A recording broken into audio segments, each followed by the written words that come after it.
Hello दोस्तों, मैं आपका अपना दोस्त भाई अनिल कुमार धाकड़ फ्रॉम भिलवाड़ा और आपका इस DSI के डिजिटल प्लेटफॉर्म पर आपका हार्दिक स्वागत एवं अभिनंदन करता हूं। और आज हम जो है पशुपालन यानी एनिमल हस्बेंड्री की क्लास लेने जा रहे हैं।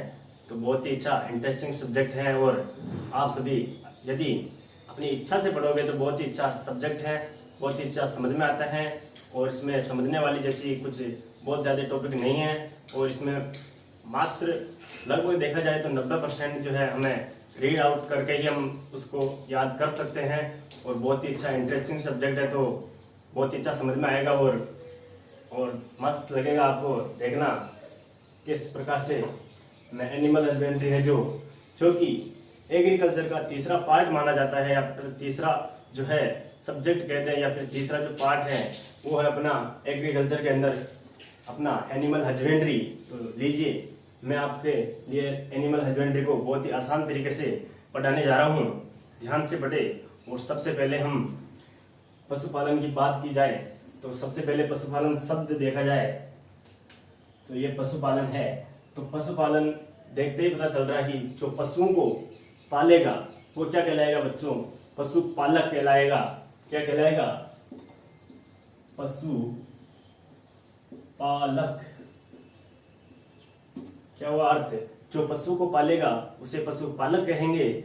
और जो पशुपालन है इससे बहुत डिफरेंट चीज है, क्योंकि पशुपालन के अंदर हमें मुख्यतः 4 चीजों के ध्यान में रखना जरूरी है। कौन सी है वो 4 चीजें मैं आपको बता रहा हूं। नंबर 1 आवास, नंबर 2 आहार, नंबर 3 स्वास्थ्य और नंबर 4 है अपना प्रजनन। जब तक ये 4 चीजें जो है आपके क्लियर नहीं है माइंड में तो आप पशुपालन कतई नहीं कर सकते। क्यों? क्योंकि इन 4 चीजों का होना पशुपालन के अंदर बहुत ही इंपॉर्टेंट है। क्योंकि जब तक आपको आवास का पता नहीं है, आहार का पता नहीं है, स्वास्थ्य का पता नहीं है, प्रजनन का पता नहीं है तो कुछ मतलब नहीं, पशुपालन करने का कोई मतलब नहीं है। क्योंकि ये भी 4 चीजें हैं जो एक पशुपालन करने वाले को जो है आमदनी कह सकते हैं, लाभ या फिर अच्छा उत्पादन, इन्हीं 4 चीजों को ध्यान में रखते हुए यदि पशुपालक पशुपालन करता है तो बहुत ही अच्छी आमदनी कमा सकता है। और लीजिए, इन 4 चीजों को देखते हुए इस प्रकार से पशुपालन की परिभाषा बनती है। और इसके साथ मैं एक एग्जाम्पल के साथ आपको समझाना चाहता हूँ। और बहुत ही अच्छा एग्जाम्पल है, वो है जिस प्रकार से मैंने 1 या 5 गायें खरीदी या फिर 5 भैंसें खरीदी और उनको मैंने डायरेक्ट जाकर अपने जो बाड़ा होता है या 4 दीवारी के अंदर हमने रख दिया या फिर बांध दिया।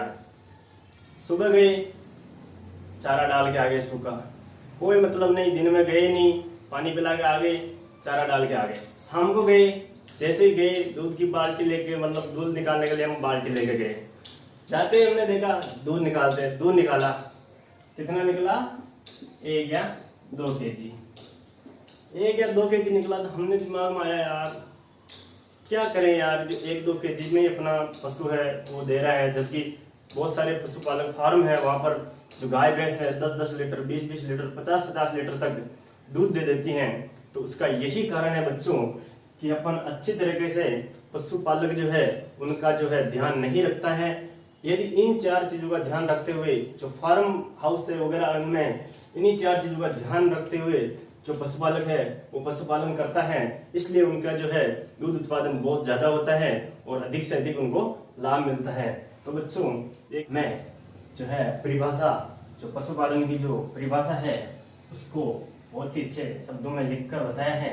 इस प्रकार से हमने वो जो 4 वर्ड पहले लिखे थे वो परिभाषा के अंदर देख सकते हैं आप। पहला आहार, आवास, दूसरा आहार, तीसरा प्रजनन और चौथा स्वास्थ्य। इन्हीं 4 वर्ड से मिलकर जो हमारा पशुपालन जो परिभाषा है वो मिलकर बनी है।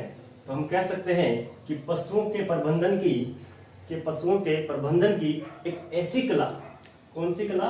एक ऐसी क्लास जिसमें उनके आवास, आहार, प्रजनन एवं स्वास्थ्य की देखभाल करते हुए अधिक से अधिक लाभ प्राप्त किया जाता है।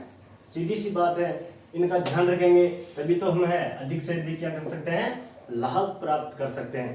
तो इन चीजों का ध्यान रखना है, तभी हम पशुपालन कर सकते हैं। तो एक अच्छा पशुपालक होने के लिए इन 4 चीजों का बहुत ही गहराई से अध्ययन करना होता है। बाकी कोई मतलब नहीं है पशुपालन करने का, जब तक ये 4 चीजें एक पशुपालक के दिमाग में या वो अध्ययन नहीं कर देता है, तब तक ये पशुपालन करना आपके लिए कोई मतलब वाली बात नहीं है। तो आगे चलते हैं और हम बात करते हैं कि जेट आईसीआर, बीएचयू और एग्रीकल्चर सुपरवाइजर के अंदर अपन है पशुपालन का जो वेटेज है, जिसको हम कह सकते हैं कि कितना क्या महत्व है, वो हम देखने वाले हैं। कि पशुपालन जो सब्जेक्ट है हमारा एग्रीकल्चर का जो तीसरा पोर्शन है, उसके अंदर जो हमारा जेट, आईसीआर, बीएचयू और अपना एग्रीकल्चर सुपरवाइजर है, मुख्यतः सुपरवाइजर के लिए मैं बहुत ही अच्छे से ध्यान दूंगा, क्योंकि बहुत ही नजदीक जो वैकेंसी आने वाली है उसकी बात करेंगे हम अगले वीडियो में, क्योंकि जो भी इंफॉर्मेशन है वो आपको बता दी जाएगी। कल जो हम वीडियो बनाएंगे उसमें जरूर देखना। और अपन बात करते हैं अपन जेट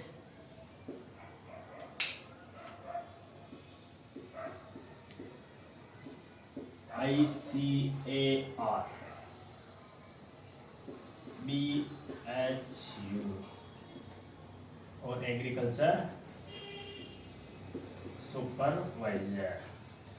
एग्रीकल्चर सुपरवाइजर को हम एक अलग नाम से भी अपने राजस्थान में जानते हैं, राजस्थान थाला संगठन के नाम से भी जाना जाता है। तो बच्चे जरूर इस पर फोकस रखें, और बहुत ही अच्छा सब्जेक्ट है और बहुत ही अच्छे वैकेंसी है। और जो अपना जेईटी का बात करें अपन, तो इसके अंदर अपने को टोटल क्वेश्चन मिलते हैं। एग्रीकल्चर की बात कर रहा हूँ, टोटल एग्रीकल्चर, तो उसमें से मिल जाते हैं 40 क्वेश्चन। उसमें से अपन फर्स्ट और सेकंड पार्ट की बात नहीं करने वाले हैं, क्योंकि जो उनके फैकल्टी है वही आपको बताएगी। और अपन जो तीसरा पोर्शन अपना जो पशुपालन है उसकी बात करते हैं। तो जेईटी के अंदर जो है वो मिलते हैं आपको क्वेश्चन लगभग 12 से लेकर 14 क्वेश्चन मान सकते हो। क्यों? क्योंकि जो सस्य विज्ञान है और हॉर्टिकल्चर है, थोड़े से बड़े सब्जेक्ट माने जाते हैं इनमें, तो उनका वेटेज 1-2 क्वेश्चन बढ़ सकते हैं, इसका 1-2 क्वेश्चन कम हो सकता है, क्योंकि ये सस्य विज्ञान जो है आपके 1-2 क्वेश्चन को वो लेके चली जाती है। बात करते हैं अपन आईसीआर की, तो आईसीआर के अंदर टोटल क्वेश्चन जो एग्रीकल्चर से होते हैं वो 50 होते हैं। उसमें से फर्स्ट और सेकंड पोर्शन की हम बात नहीं करने वाले हैं। और थर्ड की बात करें तो लगभग यहाँ से क्वेश्चन मिलेंगे अपन को 15 के समथिंग मिलेंगे, 15 से 16 क्वेश्चन, क्योंकि वही बात वापस ये खींच ले जाती है सस्य विज्ञान अपनी, जो ये 1-2 क्वेश्चन का मार्जिन रखती है। तो सस्य विज्ञान जो है वो अपना 1-2 क्वेश्चन काट लेती है, और सस्य विज्ञान जो है वो एनिमल हस्बेंड्री से ही काटती है, हॉर्टिकल्चर से नहीं काटते, क्योंकि है हॉर्टिकल्चर जो है वो खुद ही एक बड़ा सब्जेक्ट है। तो ध्यान रखने वाली बात है। तो बहुत ही अच्छा वेटेज है, देखा जाए तो कोई दिक्कत वाली बात नहीं, क्योंकि एनिमल हस्बेंड्री इतना टफ सब्जेक्ट नहीं है इनकी बजाय। सस्य विज्ञान है एग्रीकल्चर के अंदर सबसे टफेस्ट माना जाए और लॉन्गेस्ट माना जाए तो सस्य विज्ञान है, उसके बाद हॉर्टिकल्चर आता है, उसके बाद अपना एनिमल हस्बेंड्री आता है। देखा जाए तो सबसे अच्छा जो है वेटेज इसी का माना जाता है। भले ही क्वेश्चन 2-4 कम हो, लेकिन बहुत ही इजी सब्जेक्ट है, पढ़ोगे तो बहुत अच्छे से समझ में आएगा, बाकी कोई मतलब नहीं है। और देखा जाए बीएचयू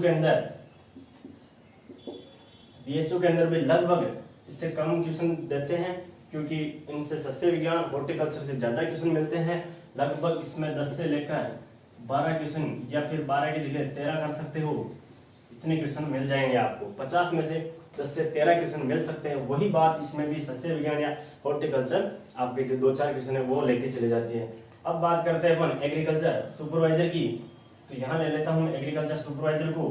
इसमें भी 3 पोर्शन है। कहा जाता है कि सस्य विज्ञान, उद्यान विज्ञान और अपना पशुपालन, तीनों में से 20-20 क्वेश्चन आने की संभावना होती है, लेकिन 20 में से 20 क्वेश्चन पशुपालन से कभी नहीं आते हैं, या फिर कभी कभी आ जाते हैं। तो देखा जाए एक तरीके से तो लगभग इसमें 20 से, इसका मैं नहीं बताऊंगा, आपको सब्जेक्ट के टीचर बताएंगे। तो हम देखते हैं जो अपना पशुपालन है उसमें 20 आने चाहिए, क्योंकि टोटल 60 क्वेश्चन होते हैं एग्रीकल्चर के, 20 आने चाहिए लेकिन 20 नहीं आकर लगभग 17 से 18 क्वेश्चन ही अपने को मिलते हैं। 20 क्वेश्चन मुश्किल से कोई एग्जाम होगा उसमें मिला होगा, बाकी 17 से 18 क्वेश्चन ही मिलते हैं। तो क्यों मिलते हैं? क्योंकि ये सस्य विज्ञान जो अपना इधर से ट्रांसफर इधर कर देता है। क्यों? क्योंकि एक बड़ा सब्जेक्ट होने के कारण जो है, जो टीचर देखते हैं, जो बनाता है पेपर, वो देखता है कि बड़ा सब्जेक्ट होने के कारण इसको 1-2 क्वेश्चन ज्यादा डाल दे। टॉपिक है वो है पशुपालन की शब्दावलियां। तो देखा जाए तो बहुत ही अच्छा ये जो टॉपिक है, क्योंकि कोई सा भी एग्जाम हो इनसे क्वेश्चन पुटअप होता ही है और एक ना एक क्वेश्चन जरूर मिलता है, कोई सा भी एग्जाम हो। लेकिन ये जो शब्दावली अपने बीच के अंदर अपने जो सब्जेक्ट है उसके बीच में जरूर आएगी। तो हम पहले से ही अपना इनका अध्ययन कर लेते हैं तो अपने को समझने में आसानी रहेगी और बार बार अपने को दिक्कत नहीं आने वाली है। तो सबसे पहले जो अपनी शब्दावलियों में है वो सबसे पहले चयन। पहली जो अपनी है शब्दावली वो है चयन बेटा, सिलेक्शन। सिलेक्शन किस प्रकार से किया जाता है? जिस प्रकार से अपन देखें तो जेईटी, ICR, BHU या सुपरवाइजर इनका एग्जाम देते हैं बच्चे, तो देखते हैं कि उनका जो अच्छे नंबरों के साथ सिलेक्शन हो जाता है और बहुत सारे बच्चे कम नंबरों के कारण रह जाते हैं। इसी प्रकार से इस उदाहरण के साथ हम समझ सकते हैं चयन जो है एक पशुओं को देखा जाए तो पशुओं में किसी झुंड या समूह में से अपनी इच्छा अनुसार, जिस प्रकार जेठ में जो है वो सरकार लेती है, इसी प्रकार अपन जो है अपने पशुओं को स्वयं अपनी इच्छा अनुसार जो है स्वास्थ्य एवं अच्छे गुण वाले पशु को छटनी कर सकते हैं या अलग कर सकते हैं उनको। तो वो हो गया अपना बेटा चयन। लीजिए दूसरी जो अपनी इसके अंदर शब्दावली है वो है बेटा कलिंग। कलिंग किसे कहेंगे? कलिंग का मतलब है कि पशुओं को छांटना। तो छांटने के लिए एक पशु के विशेष गुण तो होना चाहिए कि भाई किस आधार पर छांट रहे हैं। तो वो छांटते हैं कि बीमार, या तो बीमार होना चाहिए या अवांछनीय। इसका मतलब अपना जो स्वस्थ पशु है या फिर वांछनीय पशुओं में से, स्वस्थ या वांछनीय पशुओं में से किसी बीमार या अवांछनीय पशु को अलग करना। क्या बेटा? बीमार या अवांछनीय पशु को अलग करना। जिस प्रकार से एग्जाम्पल देता हूं मैं आपको, मान लो ये कोई नर है और ये मादा है। नर जो है अपना अवांछनीय है और मादा जो है अपनी वांछनीय है। यदि इनका साथ में रहेंगे तो संकरण हो गया, मान लो प्रजनन कर लिया गया है, तो यहाँ पर जो संतान उत्पन्न होगी इन दोनों के लक्षण वाली होगी। तो अपना जो वांछनीय पशु है उसके लक्षण बिगड़ सकते हैं। इस कारण हम जो है हम अवांछनीय पशुओं को अलग कर देते हैं या छटनी कर देते हैं। बीमारियां बहुत सारी होती हैं, उनमें से छुआछूत की बीमारियां बहुत सारी होती है। तो बीमार जो पशु है यदि अपने झुंड में स्वस्थ पशुओं के साथ रहेगा तो वो भी खुद बीमार पड़ सकता है। इसलिए बीमार पशुओं को भी उस झुंड में से अलग कर देते हैं। तो समझ में आ ही गया होगा कि इस झुंड या फिर समूह में से जो बीमार या अवांछनीय पशु है उसको अलग कर दिया जाता है। तो अपनी आगे की तीसरी जो अपनी शब्दावली है वो है बेटा डोकिंग। डोकिंग का एक सीधा सिंपल अर्थ लेते हैं। देखा जाए तो वैसे तो भेड़ व अन्य पशुओं में ये की जाती है। किन में? भेड़ व अन्य पशुओं में की जाती है। लेकिन डोकिंग यानी डॉग से भी ले सकते हैं अपन। जैसे डॉग होता है यानी कुत्ता होता है, तो देखा जाए तो शहरों के अंदर डॉग की पूंछ काट दी जाती है। क्यों? क्योंकि उसकी अच्छी दिखे और उसी से हम याद कर सकते हैं। तो अपन भेड़ या अन्य पशुओं में 7 से 15 दिन की आयु के अंदर हम जो है पशु या भेड़ है उसकी पूंछ को काट देते हैं। वही अपना क्या कहलाएगा बेटा? डोकिंग। तो लीजिए अपनी चौथी जो है शब्दावली उसको देखते हैं, वो है बेटा फलसिंग। क्या है? फलसिंग। जो फलसिंग की क्रिया है या फलसिंग जो शब्दावली है वो गर्भित भेड़ से ली गई है। किससे ली गई है बेटा? गर्भित भेड़। गर्भित भेड़ को ब्याने से 3 से 4 सप्ताह पूर्व, भेड़ को ब्याने से 3 से 4 सप्ताह पूर्व जो दिया जाने वाला जो आहार होता है, संतुलित आहार, एक अच्छा आहार जो है वो उसको उपलब्ध कराया जाता है, जिससे कि उसका जो भ्रूण है, जो बच्चा है, वो अच्छा हष्ट पुष्ट हो सके। इसलिए संतुलित आहार या अच्छा आहार जो है गर्भित भेड़ को 3 से 4 सप्ताह पूर्व दिया जाता है, वही अपना फलसिंग कहलाता है। और पांचवा जो अपना बेटा स्टीम अप जिसे बोलते हैं। और इसकी जो परिभाषा है बेटा सेम ही है लगभग, लेकिन ये ओनली स्पेशल भेड़ के लिए यूज किया जाता है, जबकि ये जो शब्दावली है ये सभी पशुओं को इसके अंदर रखा गया है। तो इसके अंदर क्या होता है देखना कि ब्याने वाले पशु को अनुमानित तिथि से, गाँव में देखा गया है, देखते हैं कि पहले ही जो पशु को है वो आहार देना प्रारंभ कर देते हैं। वो क्यों देते हैं? क्योंकि उसका जो भ्रूण है वो अच्छा स्वस्थ रहे, इसलिए ब्याने से पहले पशु को अनुमानित तिथि से 6 सप्ताह पूर्व जो दिया जाने वाला जो आहार है बेटा वो कहलाता है सांतरित। और जो सांतरित और अच्छा आहार दिया जाता है वही कहलाता है अपना स्टीनम अप कहलाता है। और अगली जो परिभाषा है वो है बेटा डीबी किंग। डीबी किंग जो होती है ये जो, इससे पहले मैं स्टीनम अप है इसको आपको लेके चलता हूँ। एक जो ये परिभाषा आती है अपने को दुग्ध के अंदर, इससे लेके जोड़ता हूँ मैं, क्योंकि दोनों नाम बिल्कुल लगभग मैचिंग होते हैं, इसलिए कोई ये ना हो कि इसमें कोई प्रॉब्लम ना आए, इसलिए दोनों को साथ में देख लेते हैं। Strict cup.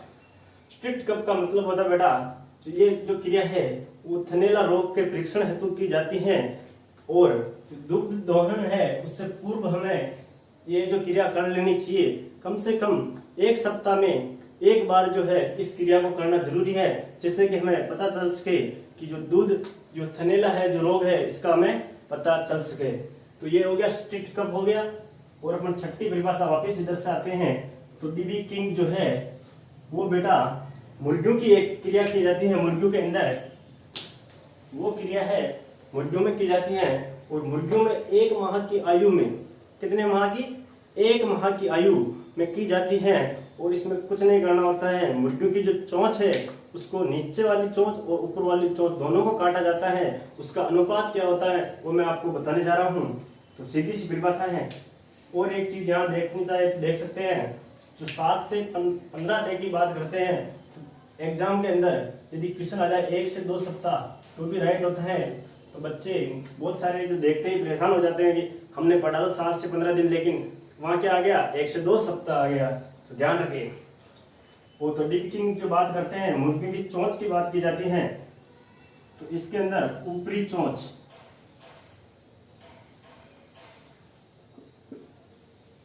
और निचली चोंच,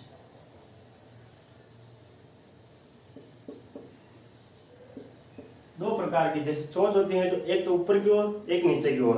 तो ऊपर की ओर से कितनी काटी जाती है और नीचे की चोंच जो है कितनी काटी जाती है देखा जाए तो ऊपर की जो चोंच है वो 1/4 काटी जाती है, नीचे की जो चोंच है वो 1/8 काटी जाती है। तो देखा जाए तो ज्यादा वाली चोंच कौन सी कट रही है? तो ऊपर वाली जो चोंच है वो ज्यादा काटी जाती है। क्यों? देखा जाए तो 1 का चौथा भाग है और यहाँ पर 1 का 8वां भाग है। तो देखा जाए तो इसका अनुपात निकालना हो तो 1/4 अनुपात 1/8 जो है वो होता है। बहुत ही अच्छी परिभाषा आपने समझ ली है और इसका अनुपात भी देख सकते हो। और यंत्र जो काम में लेते हैं डिबकर यंत्र, इसका जो यंत्र होता है चोंच काटने वाला वो होता है डिबकर यंत्र की सहायता से जो है चोंच काटी जाती है। और अपने नेक्स्ट अगली शब्दावलियां स्टार्ट करते हैं। तो लीजिए हमारी जो 6 शब्दावलियां हो चुकी है पशुपालन की, और हम आगे की ओर बढ़ते हैं। और आगे हम देखेंगे हमारी जो 7वीं जो शब्दावली है वो है कैनाबोलिज्म। जो है कैनाबोलिज्म जो है ये जो क्रिया है मुर्गियों की क्रिया है, क्योंकि इसमें जो मुर्गी है चूजे है जो है आपस में लड़ाई झगड़ा करते हैं और आपस में एक दूसरे को चोंच मारकर जो घायल कर दिया जाता है उसे हम क्या कहेंगे बच्चों? कैनाबोलिज्म की क्रिया कहेंगे। और ये किस कारण मुर्गियां जो है वो लड़ाई झगड़ा करती हैं? तो वो इस कारण करती है क्योंकि NaCl की यदि कमी होगी तो जरूर वह जो है मुर्गियां हैं वो NaCl की कमी के कारण जो आपस में चोंच मारकर एक दूसरे को घायल कर देती हैं उसे हम क्या कहेंगे? कैनाबोलिज्म। और अपनी जो 8वीं शब्दावली है वो देखते हैं डीवर्मिंग। डीवर्मिंग जो है ये भी क्रिया एक मुर्गियों की है। मुर्गियों में ये क्रिया की जाती है। मुर्गियों के पेट व आंत में पाए जाने वाले मुर्गियों के पेट व आंत में पाए जाने वाले कृमियों से मुक्त कराना। जैसे देखा जाए कोई भी पशु है या मुर्गी, मान लो मुर्गी मेनली मुर्गियों में की जाती है, तो जो डीवर्मिंग की क्रिया है, जैसे मुर्गी है उसके आंत या पेट के अंदर जो कर्मिक होते हैं उनको मारने के लिए जो ये क्रिया की जाती है इसे डीवर्मिंग कहते हैं। और इसमें अपन डीवर्मिंग के अंदर जो पहली डीवर्मिंग अपनी होती है, पहली जो डीवर्मिंग है और दूसरी जो डीवर्मिंग है, 2 बार जो है मुर्गियों में डीवर्मिंग की क्रिया की जाती है। पहली जो डीवर्मिंग की जाती है वो 4.5 माह कि जब मुर्गियां या मुर्गे हो जाते हैं तो पहली डीवर्मिंग की जाती है। और दूसरी जो डीवर्मिंग अपनी है वो 6 माह, जब मुर्गी या मुर्गा 6 माह का हो जाता है तो दूसरी डीवर्मिंग उनमें की जाती है। तो ये क्रिया हो गई अपनी डीवर्मिंग की। तो अपन आगे चलते हैं और तीसरी जो 9वीं जो क्रिया है अपनी वो है ग्रीट। जो ग्रीट है ये भी एक मुर्गियों से शब्दावली ली गई है। ग्रीट के अंदर कुछ भी नहीं है। जो मुर्गियां होती हैं, जो या मुर्गे छोटे चूजे होते हैं या मुर्गियां होती हैं, उनकी जो पाचन शक्ति है या पाचन क्रिया है उसको अच्छी बनाए रखने के लिए हम जो है मार्बल या संगमरमर के छोटे छोटे जो टुकड़े होते हैं वो मुर्गियों को या पक्षियों को खिला देते हैं, जिससे कि उनकी जो पाचन क्षमता है वो सही ढंग से चल सके। और ये ग्रेट अपना हो चुका है। तो अपनी अगली 10वीं शब्दावली है वो है डिसबडिंग या डीहॉर्निंग। डिसबडिंग या डीहॉर्निंग, हॉर्न से पता चल रहा है कि यहाँ पर सींग से बात की जा रही है, यानी पशु जो होते हैं उनके जो सींगों का जो रोदन किया जाता है या सींग रोदन किया जाता है या सींगों को काटा जाता है उसे हम डीहॉर्निंग या डिसबडिंग कहते हैं। तो ये कब की जाती है ये क्रिया? तो पशुओं में जब पशु छोटा होता है 7 से लेकर 15 दिन की आयु में यह क्रिया की जाती है। जब पशु है 1 से 2 सप्ताह या फिर 7 से लेकर 15 दिन का जब आयु हो जाती है तब तो उनके जो है सींग रोदन कर दिए जाते हैं। सींग रोदन की बहुत सारी विभिन्न जो विधियां है वो अपन आगे अलग से टॉपिक है उसमें पढ़ेंगे, लेकिन अभी हम जो शब्दावली है उसको समझ रहे हैं। तो इसीलिए मैंने सबसे पहले यही कहा था कि शब्दावलियां जो है वो बीच बीच के अंदर जरूर आएगी। तो हम देख लेते हैं अगली जो अपनी शब्दावली है वो है बेटा केपोनाइजेशन या बंध्याकरण। केपोनाइजेशन या बंध्याकरण ये भी एक इम्पोर्टेंट है, क्वेश्चन आ सकता है इससे, क्योंकि अच्छे लेवल का यदि क्वेश्चन बना तो जरूर यहाँ से क्वेश्चन उठेगा। और जो ये केपोनाइजेशन जो है जो मुर्गे के अंदर की जाती है, नर मुर्गा जो होता है, नर मुर्गे की प्रजनन क्षमता जो है उसको समाप्त कर देना या फिर बंध्याकरण कर देना क्या कहलाएगा? केपोनाइजेशन या बंध्याकरण, यानी नर मुर्गे को प्रजननहीन कर देना या प्रजनन क्षमता को उसकी खत्म कर देना, ये अपना क्या कहलाएगा? केपोनाइजेशन।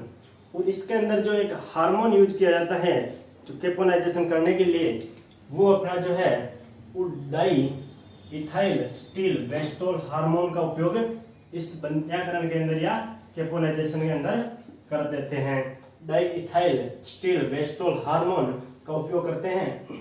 ये जो हार्मोन है उसी की मादा जो पक्षी है उसी से निकाला जाता है। जो मादा पशु का पक्षी का जो है जो इम्पोर्टेंट हार्मोन है, प्रजनन हार्मोन है, ये मादा पशु से निकाला जाता है।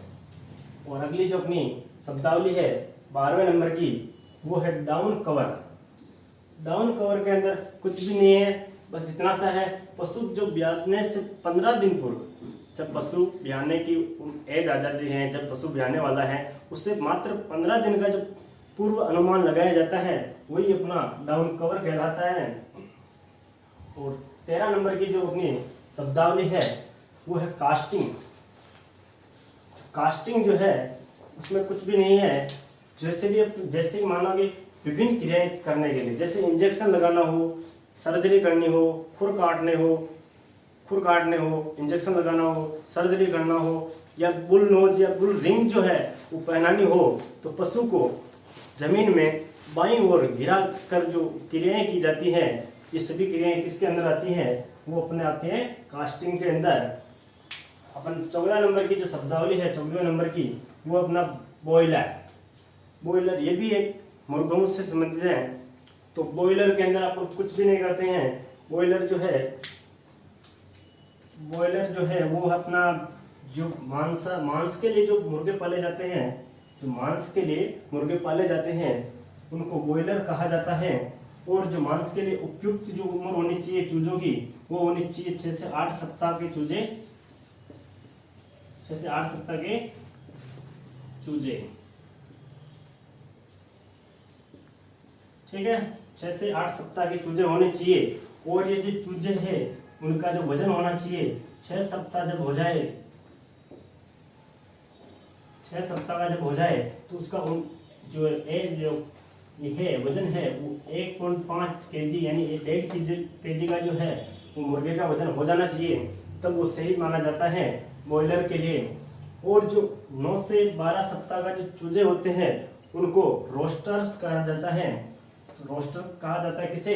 जो बॉयलर होते हैं उनसे जो उम्र ज़्यादा होती है, जिनकी 9 से 12 सप्ताह के जो चूजे होते हैं उनको रोस्टर कहा जाता है। और एक चीज़ यहाँ पर मैं बताना चाहता हूँ, जैसे कि इसमें देखो 1 मिनट, बाकी शब्दावलियाँ सब देख चुके हैं, तो अपनी जो बची हुई है वो लास्ट है 3 शब्दावलियाँ और बची हुई है, उनको अपन देख लेते हैं। जिनमें सबसे ज़्यादा इम्पोर्टेंट देखा जाए, इनमें तो सबसे ज़्यादा इम्पोर्टेंट ये है, और उसमें देखा जाए तो ब्रॉयलर्स है। ये 2 शब्दावली बहुत इंपॉर्टेंट है, ध्यान रखे। क्वेश्चन पुटअप यहीं से होता है, इजीली क्वेश्चन आता है। और देखा जाए तो लेयर्स कितने कहेंगे, लेयर जो अपनी शब्दावली है कुछ भी नहीं, इसमें जो अंडा उत्पादन वाली जो मुर्गियाँ होती है उन्हीं को अपन लेयर्स कहते हैं। और देखा जाए तो इनकी जो उपयुक्त उम्र होनी चाहिए मुर्गी की, कितने समय बाद मुर्गी जो है अंडा उत्पादन प्रारंभ कर देती है, तो वो है बेटा 5 से 6 माह। माह याद रखना जरूरी है बेटा, कहीं अपने को पता नहीं चलता कि माह है या सप्ताह है, तो ये इंपॉर्टेंट चीज है। सप्ताह या माह में डिफरेंस ध्यान रखना, 5 से 6 माह। और यदि सप्ताह दे दिया जाए तो ध्यान रखना 20 से 22 सप्ताह के बाद जो है अंडा उत्पादन प्रारंभ कर देती हैं ये लेयर्स जो है। और एक जो इसके इम्पोर्टेंट टॉपिक आता है वो है कि मुर्गी जो है 72वें सप्ते बाद क्या करती है, अंडा देना बंद कर देती है। क्या कर देती है, अंडा देना बंद कर देती है। तो उसे क्या कहेंगे, 72वें सप्ते के बाद मुर्गी जो है अंडा देना बंद कर देती है, तो उसे हम ब्रूडी हैन के नाम से जानते हैं।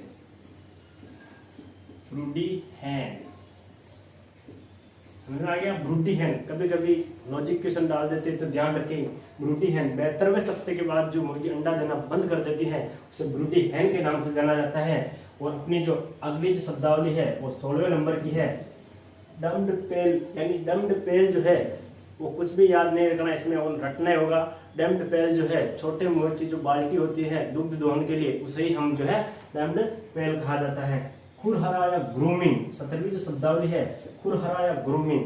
खुरहरा करना का मतलब सीधा सा है, जो पशु होते हैं उनकी त्वचा, उनके बाल, उनको जो है ब्रश की सहायता से हम जो है उनको खुरहा या नहलाकर अपन जो है ब्रश की सहायता से उनकी त्वचा और जो उनमें जो बीमारियां हैं या जो भी है उनको हम जो है हटा देते हैं, उनको यह ग्रूमिंग कहा जाता है।